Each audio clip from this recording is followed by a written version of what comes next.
So be comfortable yourself and relax your body and keep your back straight and neck head straight in one line.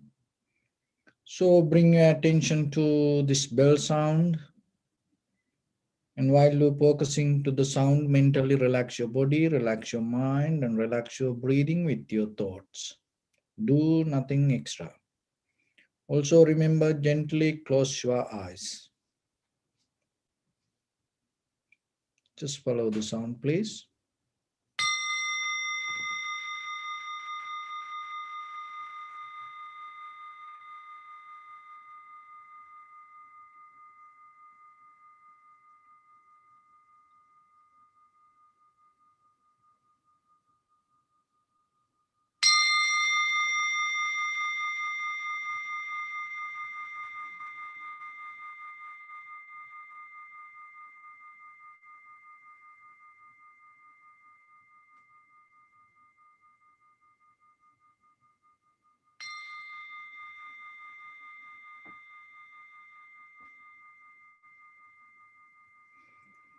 Namo tassa bhagavato arahato samma sambuddhassa. Namo tassa bhagavato arahato samma sambuddhassa. Namo tassa bhagavato arahato samma sambuddhassa. Homage to the Blessed One, the Exalted One, the fully enlightened One. So, dear Dhamma practitioners, before we start our session, I will give some guidelines, and it is important when you practice meditation to become very clear yourself with the techniques and the path and the reason, the desire inside you, and the deeper your inner behavior. So this all very important, because this is a practice we try to understand regarding ourselves. So then, even though you get the help out of the teachings, always remember the very experience happening within yourself and recognizing it, and become truthful to that recognition. Becoming truthful to your own recognition is the most important quality that you have to develop with the meditation. Not you surrender to teachings, giving up your self-experience. That is not what the according to the Buddha's teaching, because we're not going to develop any kind of hierarchy, any kind of sangha, or any kind of pattern, culture, tradition through this practice. We already came in our samsaric journey, eons by eons, we already came passing that everything. So we trying to develop a method to experience ourselves, to be free from that all the patterns, the methods and traditions, the culture and views. So like that. How you can do this? Not by following a teacher, not by following a method, not by surrendering and worshipping a teacher or even the Buddha. Buddha himself taught this method not to become just the follower of the Buddha or the Dhamma or the Sangha. You get the help and you recognize what is happening within yourself. Because the very purpose of the Dharma take you to a place to understand yourself. self-realization. That is the bottom line. Without that, the whatever happen is not going to help. So that self-recognition comes when you become truthful to your own inner experience. If you cheat yourself, if you neglect, remember this all. If you neglect yourself, if you cheat yourself, if you're not giving the best to your own practice, you cannot recognize this. Maybe you practicing that one of the best meditation technique, or you go to a whatever the retreats, or you follow whatever the course, but when you come to practice within yourself, if you not become truthful to your inner experience, you may find kind of like a mental comfort, physical comfort. Even maybe you come to a tranquility state, but you cannot go into the bottom of the truth. So then, that is why according to the Buddha's teaching, there is a method. You use it as a raft. You use it as a bridge to cross the river, not to carry it. So then you get the teachings, you listen, and you get the method, and you get into the method. But once you get into it, it should take you to your destination. So then the technique itself becomes kind of like a vehicle. So once you get into that, it should take you to your destination. What is the destination? Inner wisdom, inner recognition. But if you don't have the self-awareness, and maybe it will keep taking you to several places, but you're not going to see it. So then always remember, when it comes to the meditation, you have to be free from the patterns, methods, culture, traditions, kind of like that. Believing, or even regarding any kind of deeper, that the faith or the conviction to the technique, you bound to it. No, you gain the freedom. You gain the freedom. This all you have to use everything as a tool. Don't afraid to question. Don't afraid to look into it. Otherwise, because if you have the higher faith, conviction, the deeper trust regarding something, slowly what will happen? It is start to take you to fear. Then you bound to that. You cannot become free from it. You become debtor to that own practice. Don't be like that. Don't afraid for meditation. That is one thing, because it is you. It is you observing your own inhalation, exhalation. Don't afraid for your own mind. When you see something, don't afraid to look into it. That is very important. So with that, in the beginning, we come to tranquility to practice. It is in the beginning, as beginners, it is very necessary. Remember this all we use just practice point of view. That's it. Otherwise, we're not going to come to the strong permanent view. Oh, it should be like this. Oh, you have to come to meditation, and then you have to practice tranquility. Then you have to go to vipassana. It's not like that.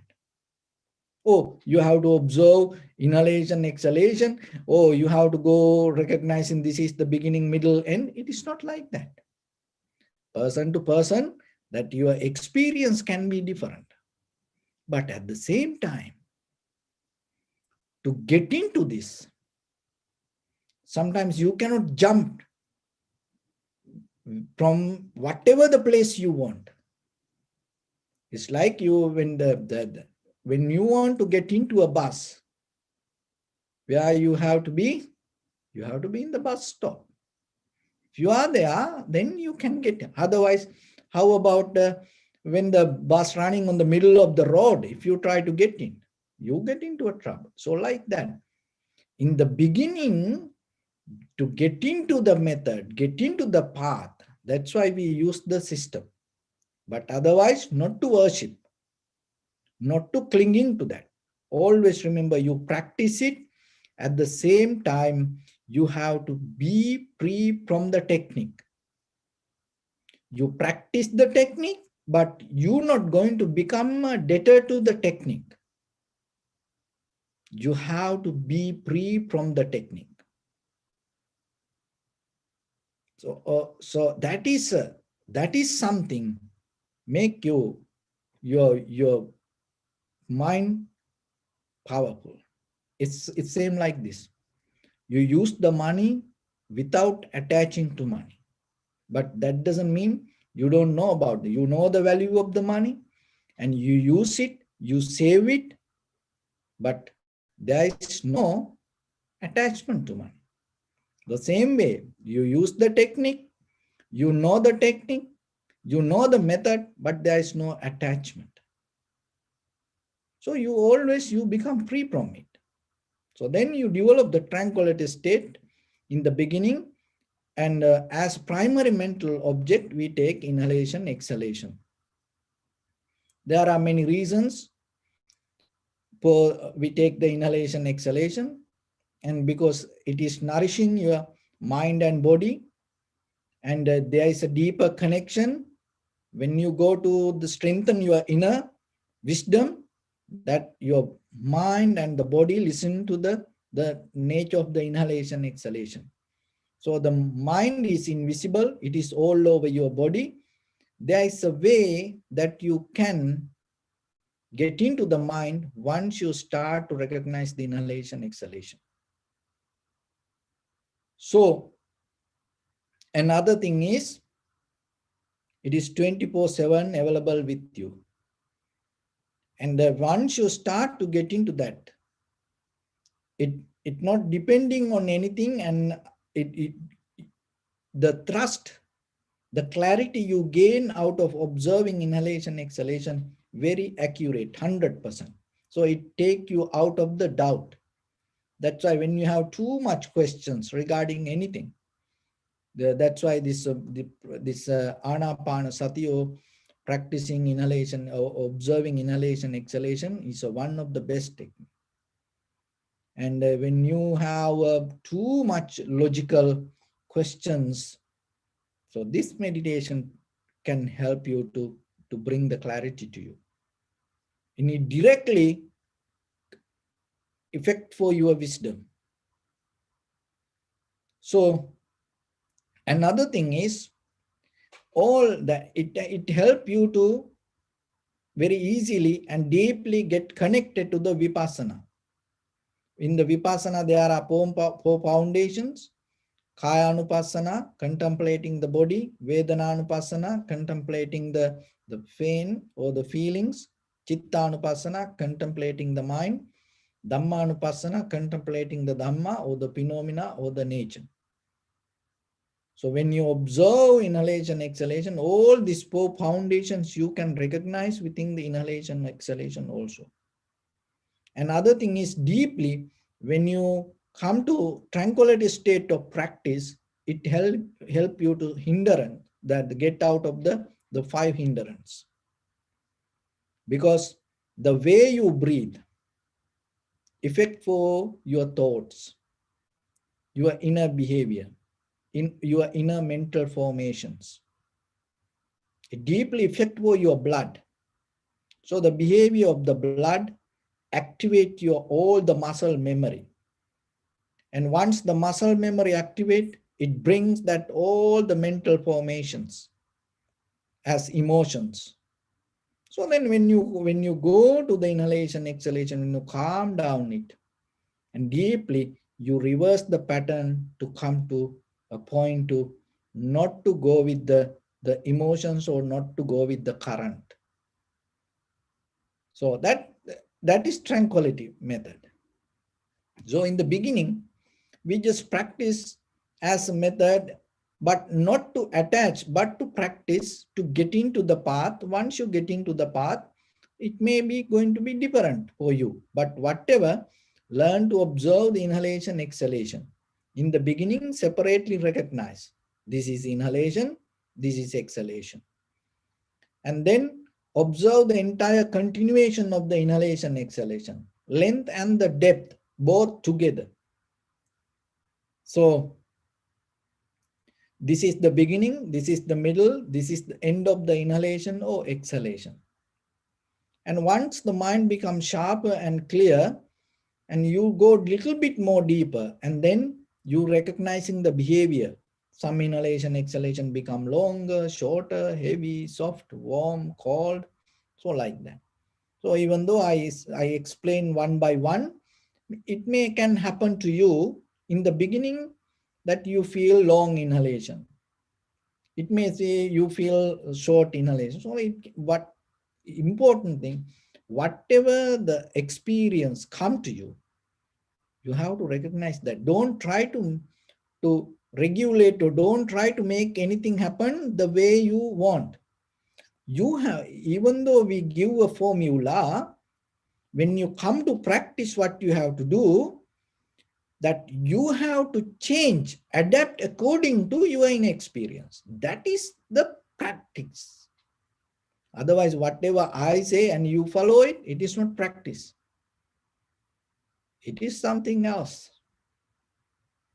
Don't do it, especially with the mind. Don't do it, because that is what mostly we like to do.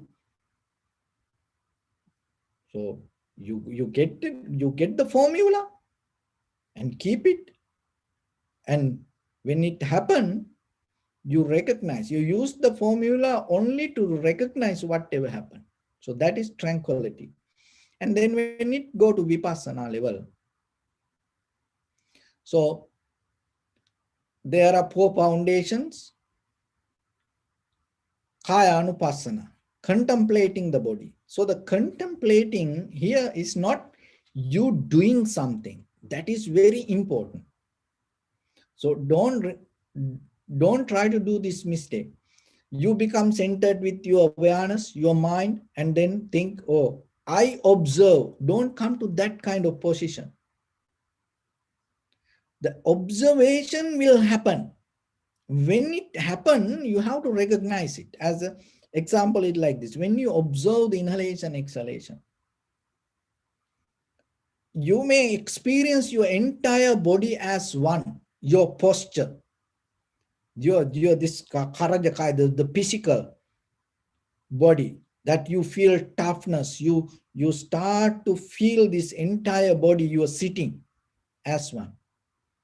So that appeared to you, not you focus to it. So if you focus to it, then what will happen? Because still then you doing something. When it comes to vipassana, it is not you doing something. So whatever happen, you recognize. That is the method you have to follow. So because we use the word contemplating, so it is kind of like you doing, you observing. No, the whatever happen, you recognize. Because even that all the method of this Dhamma, the Eightfold Path, it is not even the when it comes to deeper level of Panchasila, 5 precepts, it is not you do, oh, I don't kill, I don't steal. When the recognition arises, it's not happening from you. There is no energy in you to do that. That is the most safe place. So there is a way that when you deeply recognize this connection, and once you come to a point to understand this, how these things arising, existing, and disappearing or changing,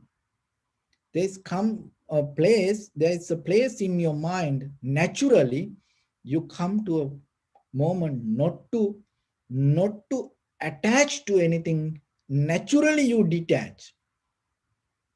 So then there is a natural behavior rise in you not to steal. See, then you become free. Otherwise, you feel you want to steal, you want to, no, no, no, I'm not going to do it. I'm not, it is so much tiring. That is not the path of the Dharma. For children, it is okay. But as adults, when you become more advanced, when you become matured with the practice, that is why we call cultivation of the mind. Once you cultivate the mind, it will happen. Naturally, you come to a point you're not going to steal anything. And the naturally you come to a point you withdraw from the desires.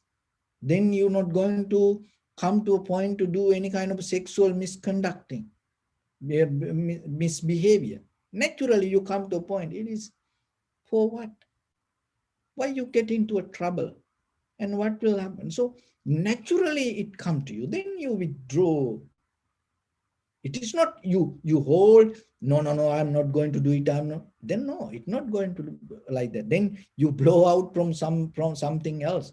Maybe get a heart attack like that. Why? Because it's so much pressure. So when it comes to vipassana, remember, the contemplating the body is not you looking. Then who is you? Because you are the body. So then when it appears, the deeply you recognize, you synchronize with that appearance.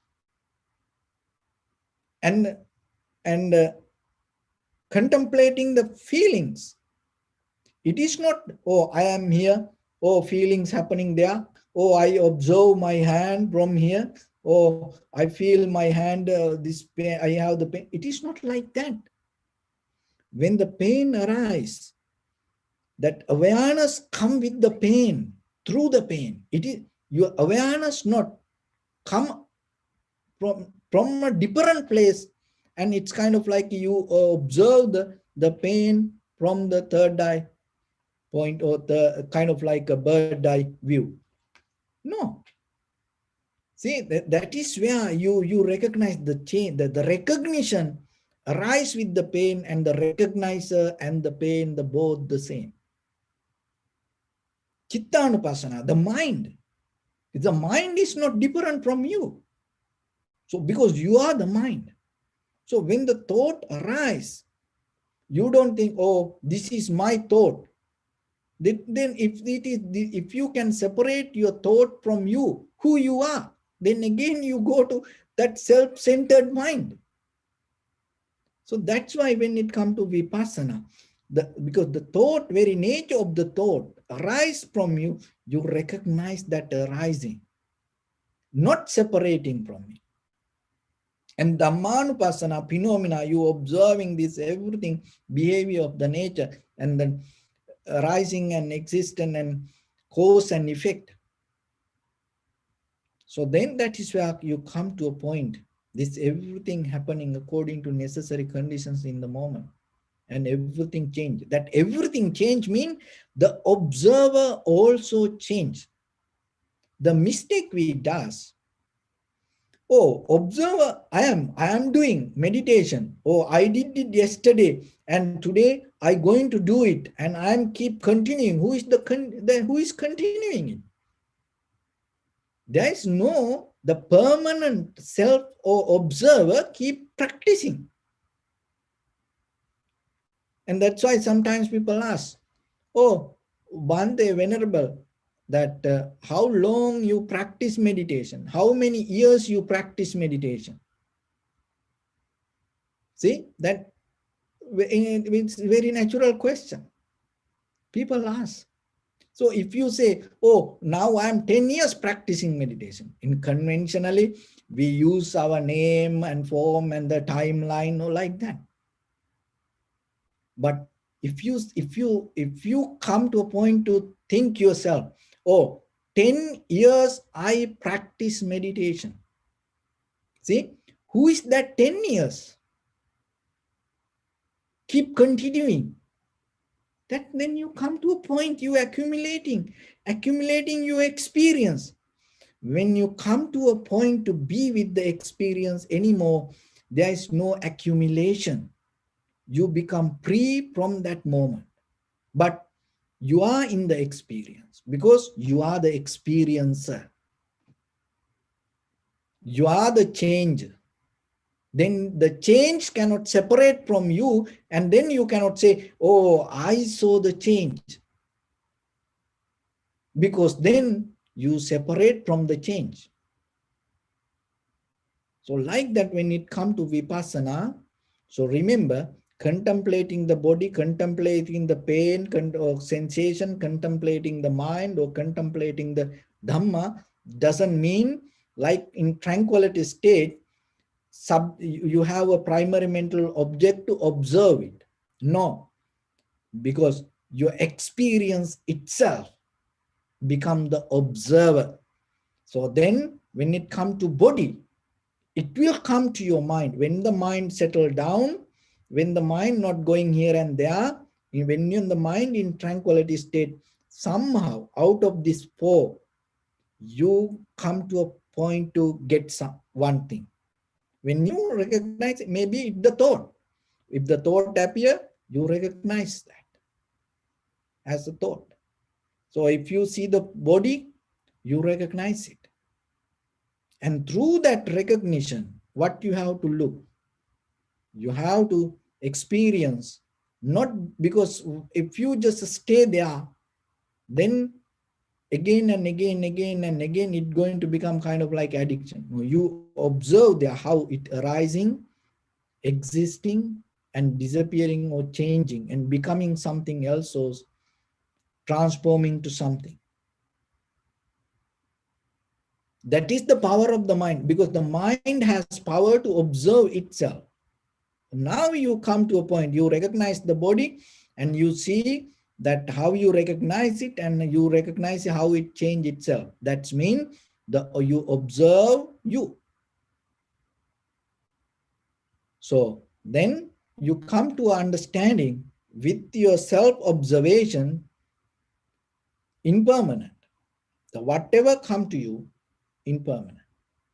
And you recognize that there is no place to settle down in any place. It's not because of the monks say, or it because of the Tripitaka says, or not because of the Buddha say. No, now you see it. And selfless. Now you recognizing even moment by moment, this everything change, and in between this, there is no something permanently exist. And in many different ways, you can experience this. Even recognizing, following the four elements, you can recognize this. Even observing the body, you can recognize it. Even seeing your own thoughts, you can recognize it. Even recognizing the five aggregates, form, feeling, sensation, formation, recognition, you can recognize this. There are many ways. So maybe one teacher tells you, or through the body, observing, and I recognize the change. And another teacher can tell, oh, observing my thoughts, I recognize the change. Another teacher can tell, oh, observing the sensation, I recognize the change. Oh, observing the Dhamma or the phenomena, I recognize the change. So see, there are different paths. So that means that there is no permanent place. Oh, you have to observe the body. Oh, you have to observe the mind. Oh, you have to observe the thought. You get out of it. That is the power. That is the most important thing with the vipassana. You're not going to build up a model inside you. But somehow, it doesn't matter whatever, even from outside world or inner world, or with your five senses or experience or consciousness, anything, finally you come to a place to see the change. That is equal to anybody. So, but remember, don't struggle with the path or the method, how they start to see the change. Maybe somebody say, oh, I observe the body and I saw the change. Don't follow it. Remember this advice. And I really mean it, and remember it. Even in your personal life, or especially for the meditation. Don't ever, never follow anyone else experience. Never do that. You cannot get this. You have to have the strength, the courage to get out of that other's experience and to observe yourself. If you start with that, you're going to be closer to the truth. Remember that. Never ever follow any. It is okay to listen to anybody, and it is okay to appreciate them, and it is okay to encourage them, and it is okay to listen to anybody, and that not to criticize anybody, or it is okay to that appreciate and allow them to do that way. But it is your responsibility. Never ever try to follow anyone else experience, especially when it comes to vipassana. Keep the total freedom, keep the total clarity and total awareness, total mindfulness, and never try to make anything happen with the preconditioned mind. But whatever happens, when you recognize it, in that recognition, learn to see the change. And that is where you're going to build up little by little, your path. So let's practice a little bit and bring your right palm to your left, your back straight, neck head straight in one line, and be comfortable with your posture. Bring your attention to your body and scan head to toes 3 times yourself and say, Sopatveva, or may I be well and happy, 3 times.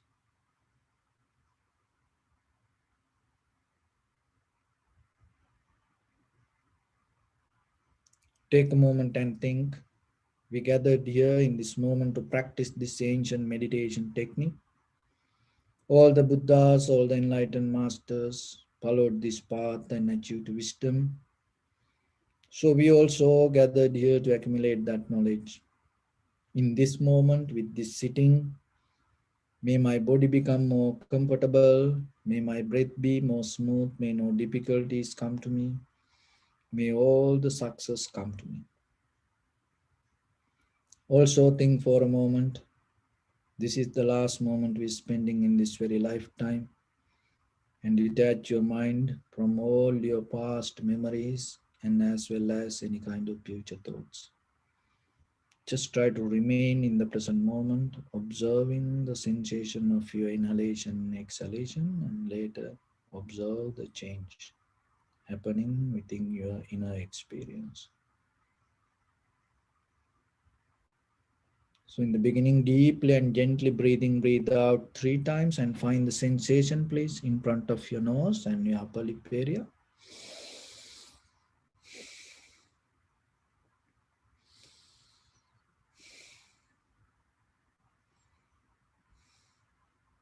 And bring your attention to your inhalation, exhalation, and see whatever the experience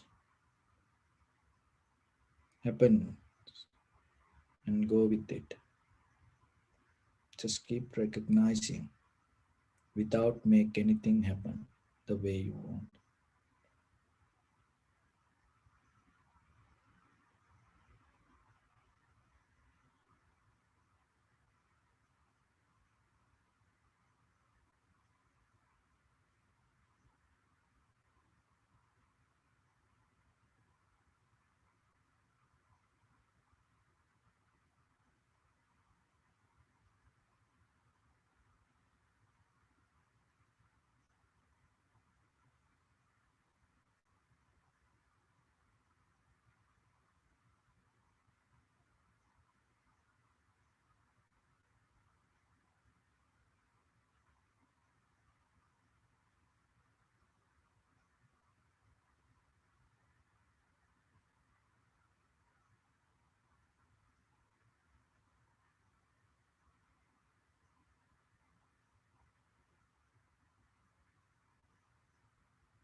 Keep focus to inhalation, exhalation.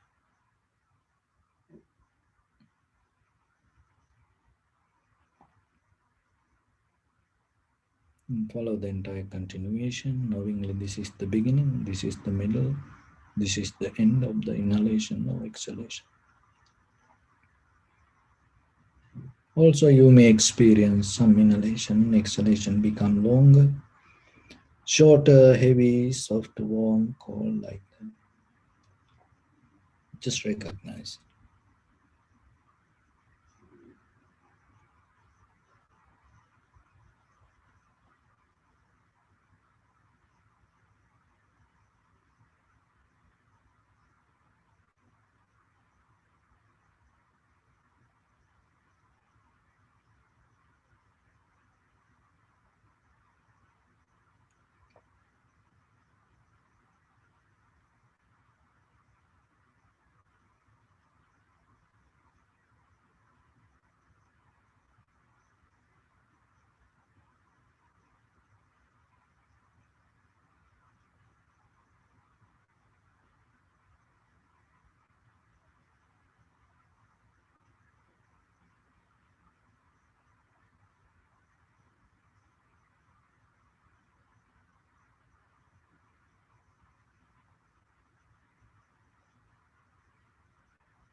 Keep your attention to the sensation and observe the change. So, whatever experience happens, don't hold it to its surface level. Just go to the depth and see the change.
Bring your attention to your body.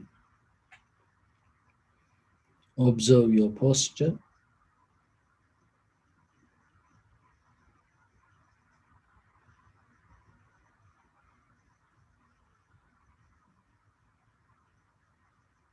We cultivate loving kindness and compassion in our heart and radiate it as a light through entire your compound, village, city, state, country, world, around this universe. Also, as far as you can, through galaxies, other planets, stars. Reminding yourself like this with clear intention, mentally repeat after me.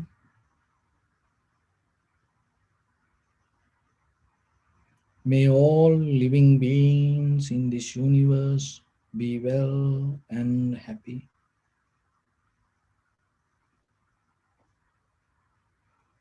May everyone be happy and safe,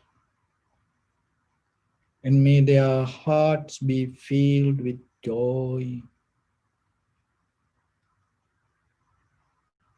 May all living beings live in security and in peace. Beings who are frail or strong, tall or short, big or small, visible or not visible, near or far away, already born or yet to be born. May all of them dwell in perfect tranquility. Let no one do harm to anyone. Let no one put the life of anyone in danger. Let no one out of anger or ill will wish anyone any harm.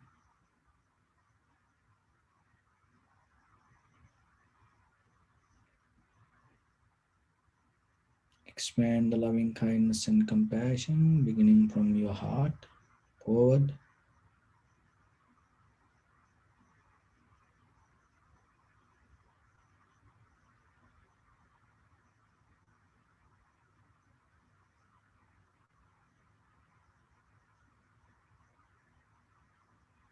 Visualize yourself and send it as a light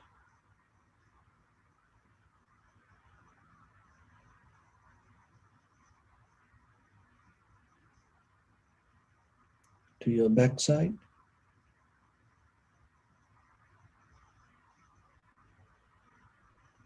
to your left side,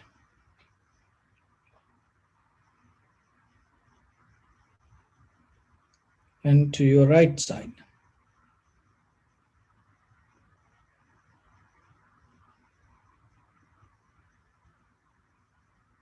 Downward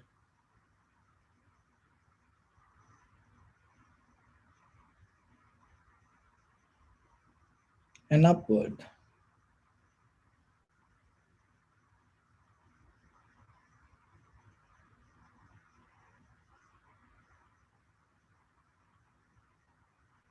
To all six directions at once, like the moon, the sun, spread the light, spread the energy without any condition, without any limitation, without any resistance, or without any judgment.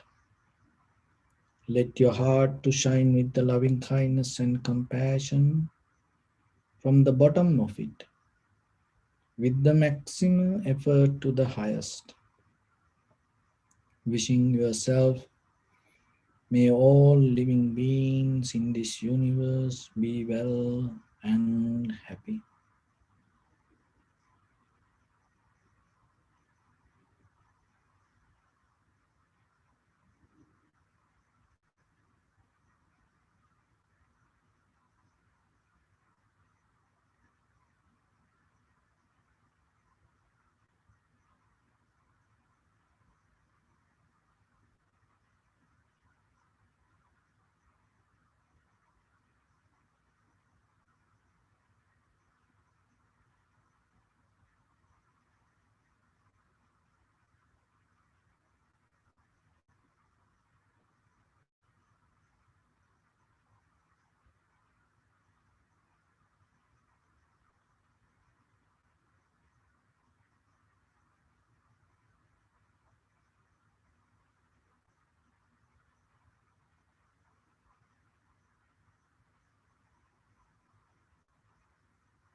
Say sadhu, sadhu, sadhu.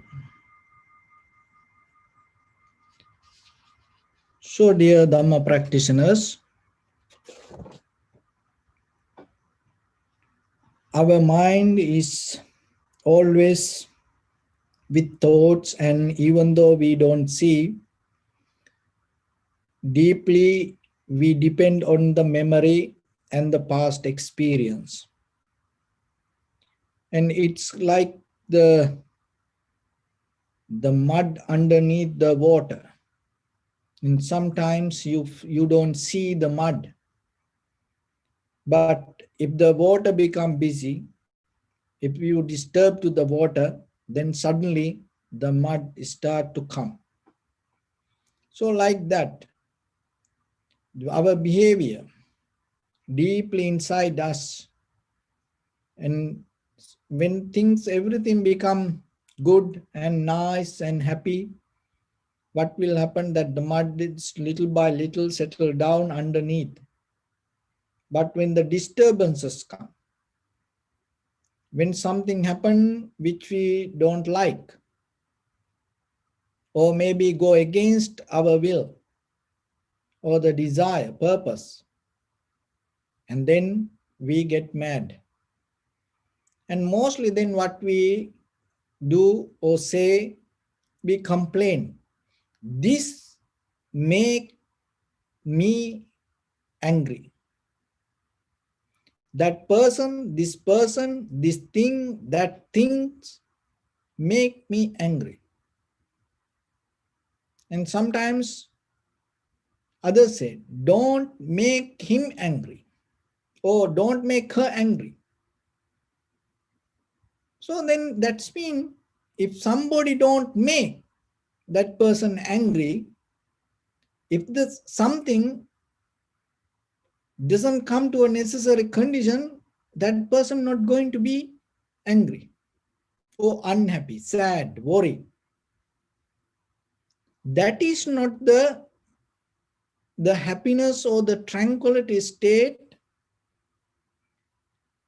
we talk. You have to go to the depth and the recognize the very behavior and the very nature of your thoughts, and see that everything how moment by moment change. So don't develop a lifestyle when the environment is good, you depending from that good environment and you become good with the environment. No, it doesn't matter the whatever the environment or the other people, whatever situation, be ready for that. So it like this, recently I was reading one article, and it says in the automobile industry, this AAA became a kind of like a big thing all over the world. Still there is no that kind of like a AAA emergency truck. There is no any place that you will find that kind of truck. The reason is this, that AAA, the emergency truck, has everything that whatever they want for that condition. And there is no any place that it happened like this. When you break down and you call the AAA and they come, and they never leave you telling, oh, I don't have that. Oh, I cannot fix this because I don't have it. Somehow they have some tools to fix that. And otherwise what they does, they call another truck and they stay there until that truck comes. With that whatever the necessary equipment that they need. Otherwise they never leave. Oh, like in our countries like Sri Lanka, sometimes, and you call person and they come and they say, oh, I cannot do this because I don't have it. I don't have this tool, and they go. And sometimes that you see the board, or maybe hardware. So when they say, oh, you can find, yeah, we have everything. And then you go there and you ask something and they tell, oh, only that one we don't have. No, only that one we don't have. Other everything we have. So when 10 people come, they say, for that 10 people, only that, final, they don't have that 10 things. But they in their head, in their signboard, they think they have everything. So when it comes to your life, so be like that AAA emergency truck. Be ready for any situation in life. Maybe for you, and maybe your husband, your brother, your wife, your children, your friends and family members, brothers, sisters, your neighbors. Be a person. When if somebody call you asking help, there is some way you can help that person. Be a person like that. No, be a person. If there is somebody call you asking for help, be a person like that. I had like that friend in Sri Lanka. When I called him, and he passed away, uh, 24 years old. He passed away few months back. I had that my friend. When I call him, it doesn't matter whatever the time. If I call him and tell something, he used to do it for me. And somehow he find a way. And I was so blessed to have him like that. And I learned it from him. And if somebody asks a help, and I try to do my best. So that's why I know the value of that. So that's why I am telling to you. It's not for strangers or the unknown people.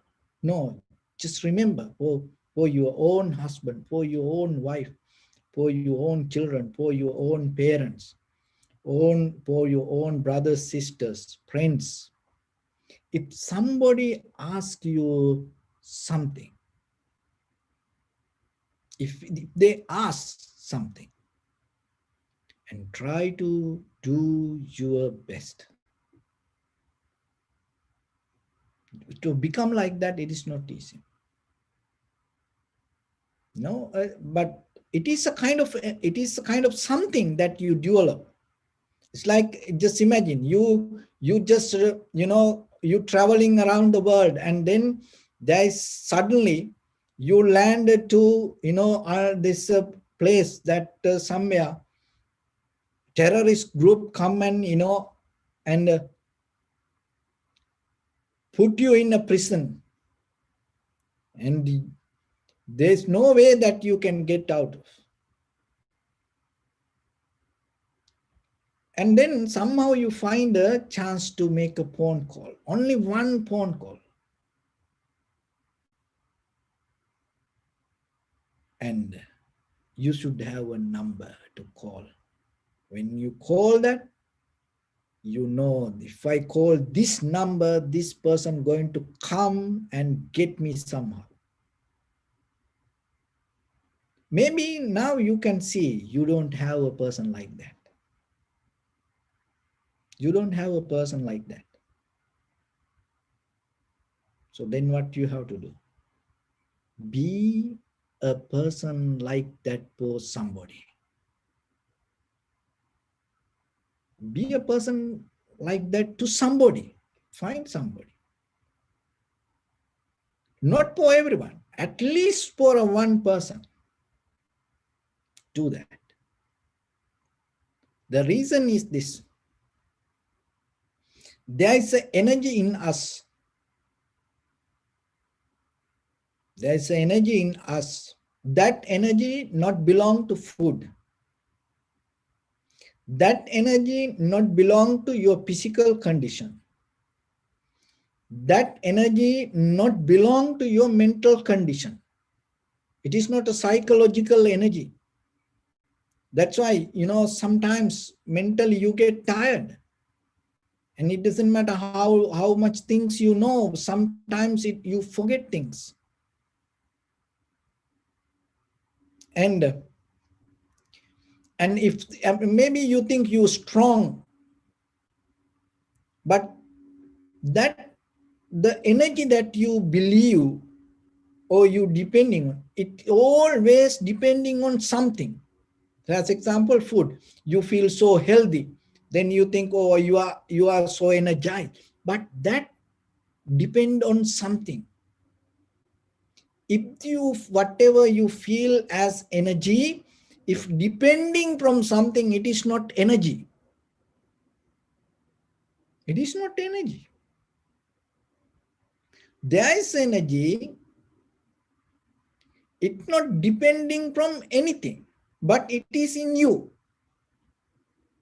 The reason is we are caught up with the food, emotions, body, the physical activities, exercise, and all the drama, the fun, enjoyment.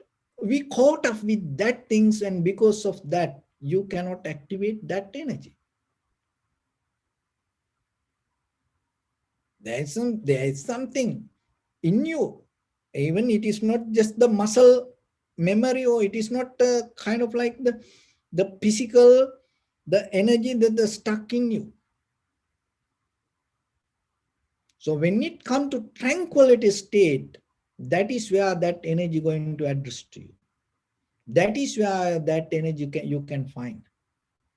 Another thing is, in a conventional level, when you have a higher purpose or clear blueprint regarding your own life, that it kind of like giving access to that energy.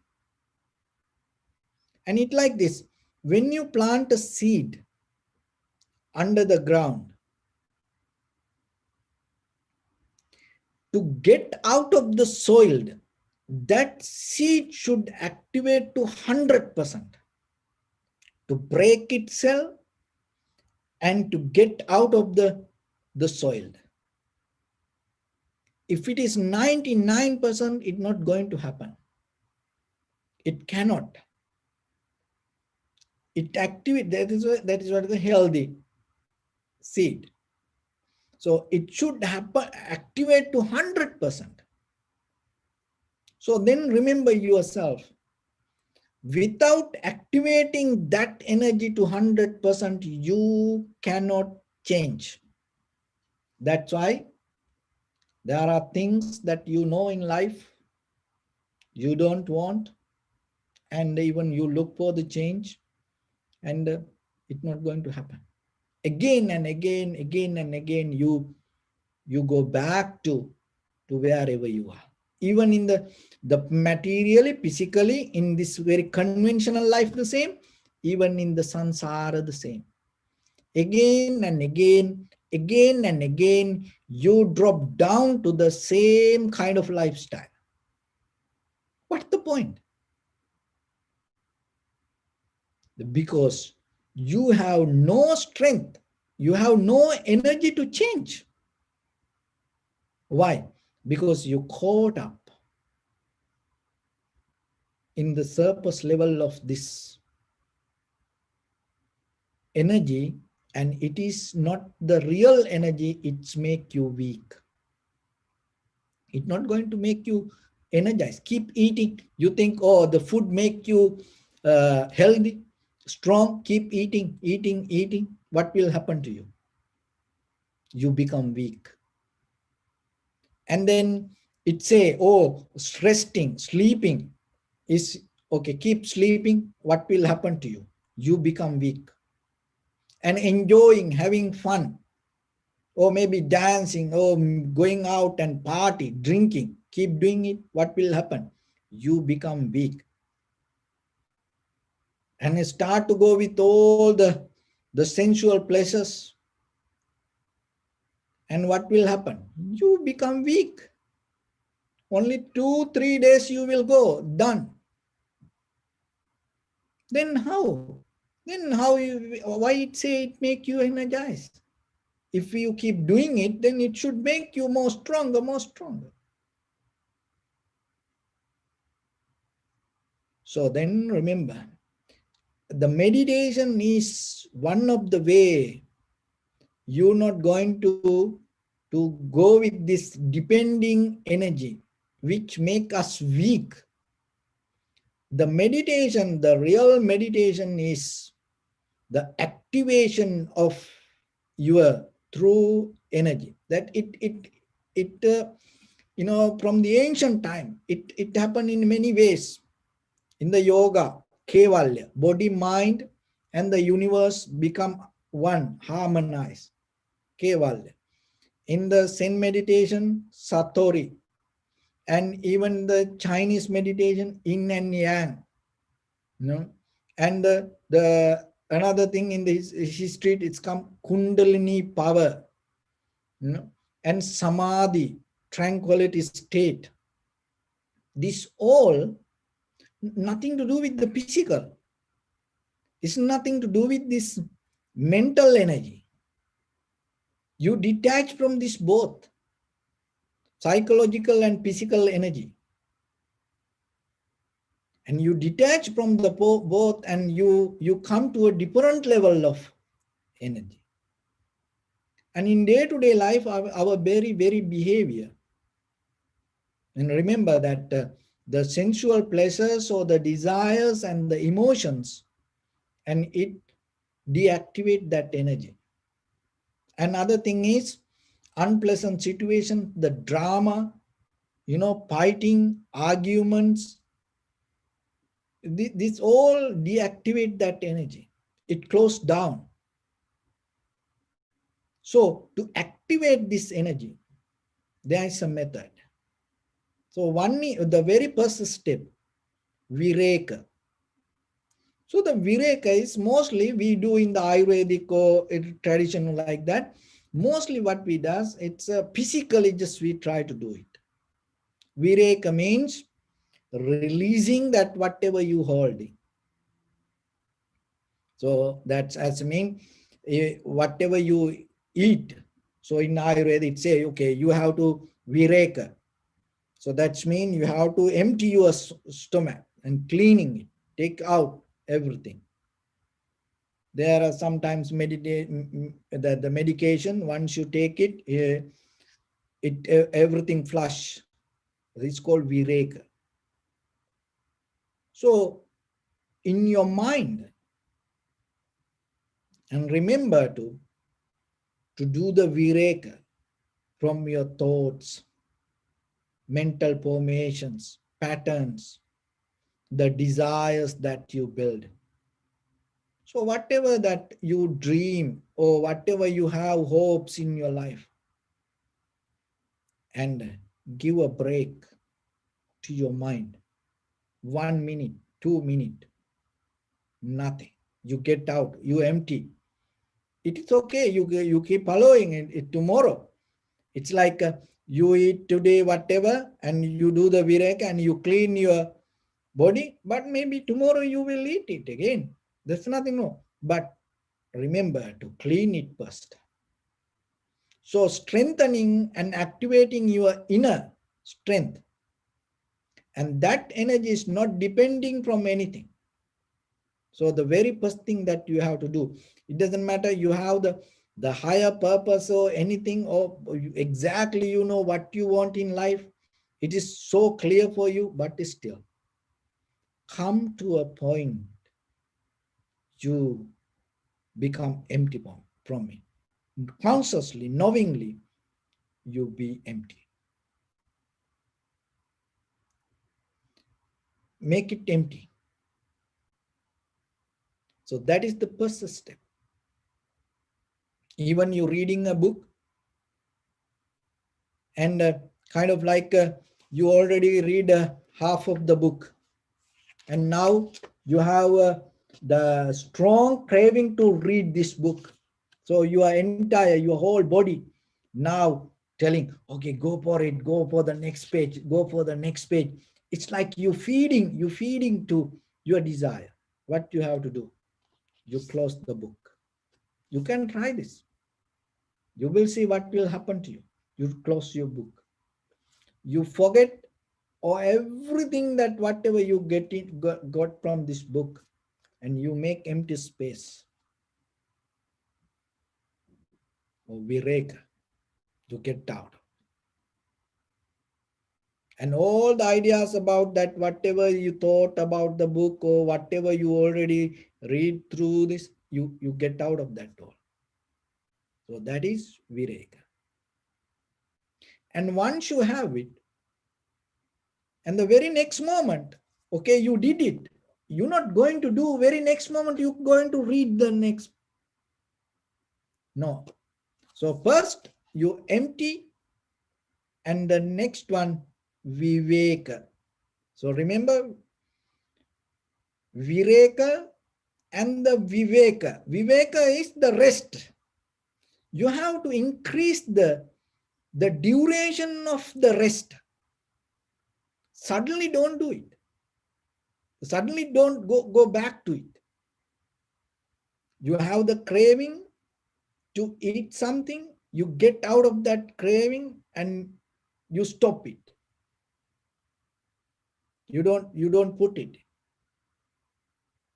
And then it's like, as you know, and sometimes for certain, when you go to check your bloods or sugar, and sometimes it say, don't eat for 24 hours.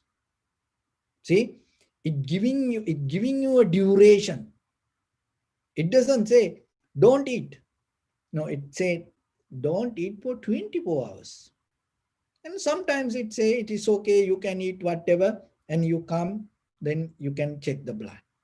But sometimes it say, don't do this.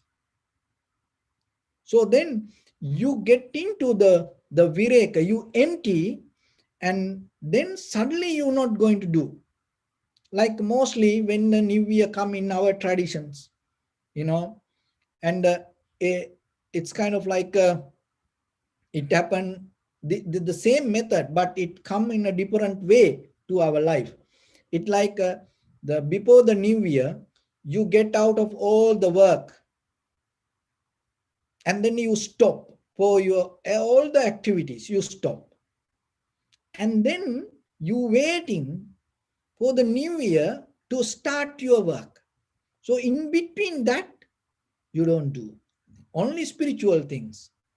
Otherwise you don't eat, you don't even take a shower, or even you don't go to sleep, or you don't watch TV. Sometimes everybody take out the plugs, and just even don't cook.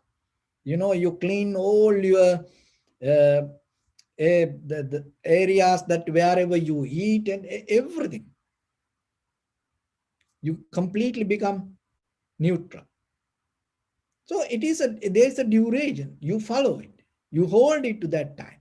So in you, remember, you get out of, you make you clean and increase the duration. Viveka. So vireka, viveka, and the third one, viraga. So in the viraga means whatever you put it to you, or when you go back to you, to something, you go into it without craving or without desire. It naturally happens. When you do that two things, naturally you come to a point, your mind get out of the current. When you get out of the current, that is where your inner strength, energy going to activate. That energy is not belong to your physical or your mental energy. That is the energy you need to make a change. That is why mostly we try to go with our knowledge, we try to go with our physical power, and we try to go with all the techniques and methods, but still we cannot change. Because for the change, you need different tool. Without that tools, you cannot make it. That tool is the energy, the clean energy that coming from you. So how you can get it, and you get out of your this feeding methods, the physically, mentally, emotionally, that whatever the feeding methods, make empty your mind from it. And then increase the duration a little bit, even when you fasting. So that is the one of the very meaning of this, all the fasting, any spiritual practice, they have this fasting things. So you make decisions. You make a decision to go against your natural current.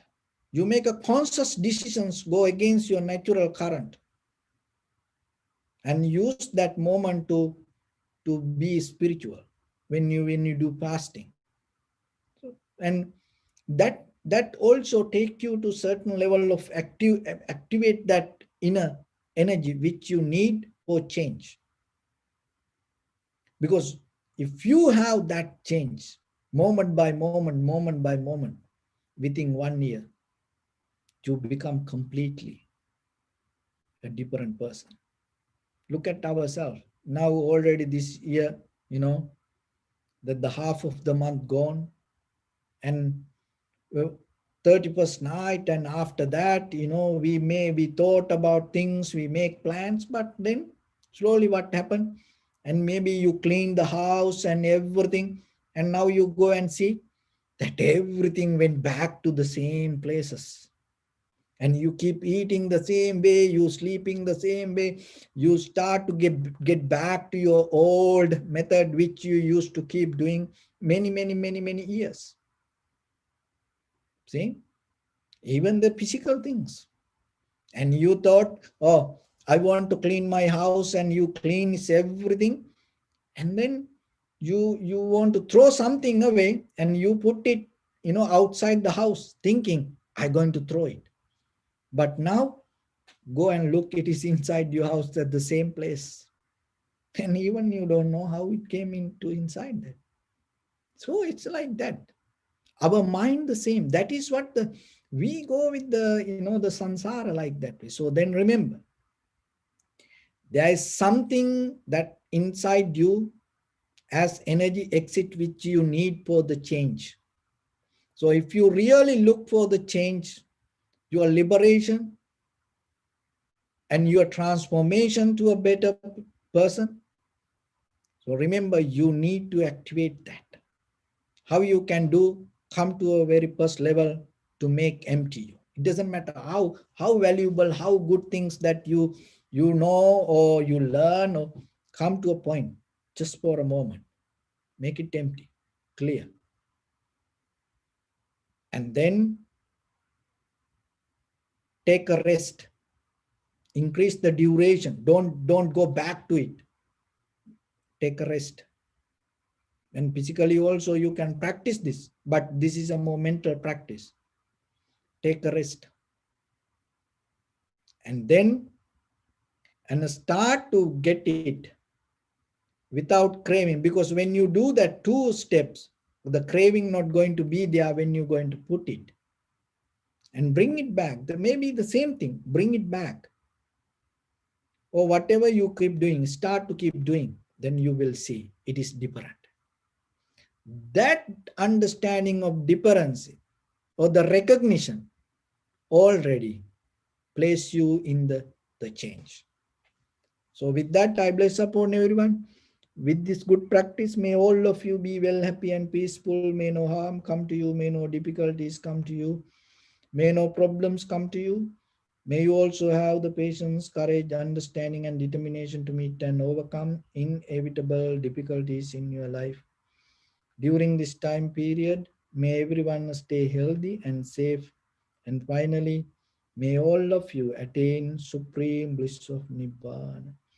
Sabbityo vajjantu sabbarogo vinassatu mate bhavatantarayo sukhi digayu bhava ettavata cha mehi sampadam punya sampadam sabbe deva numodantu sabba sampatti siddhya sabbe bhuta numodantu sabba sampatti siddhya sabbe satta numodantu sabba sampatti siddhya idamme punya kammang asavakkaya vahang hotu sabba dukkha pamunchatu. Bless you.